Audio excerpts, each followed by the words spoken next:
Čaute športovci, vítajte pri našom ďalšom videoblogu. Dneska sa trošku povenujeme zdravému životnému štýlu a strave a dám vám pár tipov na to, ako sa zorientovať v životospráve a v stravovacích trendoch, ktoré momentálne pôsobia.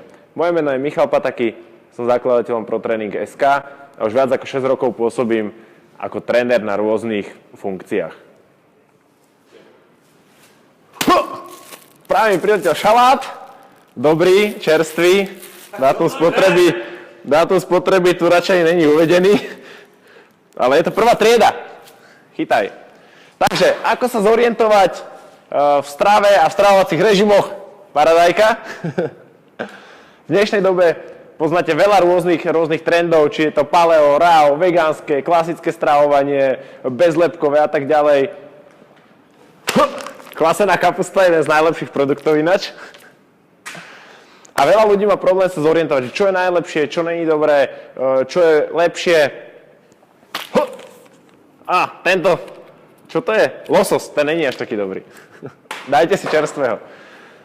Takže moje odporúčanie pre vás je, musíš sa naučiť základné princípy.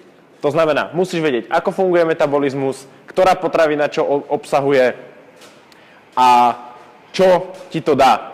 Hej? A čo sa s tým deje, s tou látkou, s tou potravinou a čo chceš dosiahnuť. To je to, čo potrebuješ vedieť.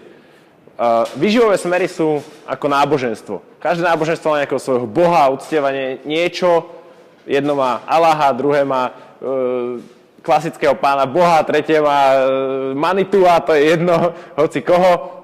Ale proste princíp je rovnaký. Princíp je ten, že nad nami je niečo viacej. Čiže toto, keď sa naučíš v stravovaní, keď sa naučíš základné princípy, ako to funguje, tak budeš mať dlhodobý úspech. Toto neviem, čo je. Ježiš, toto tam nedáme. To vystrihneme. Takže, toľko odo mňa z dnešného videoblogu. Naučte sa základné princípy a budete zdraví a šťastní. Čaute.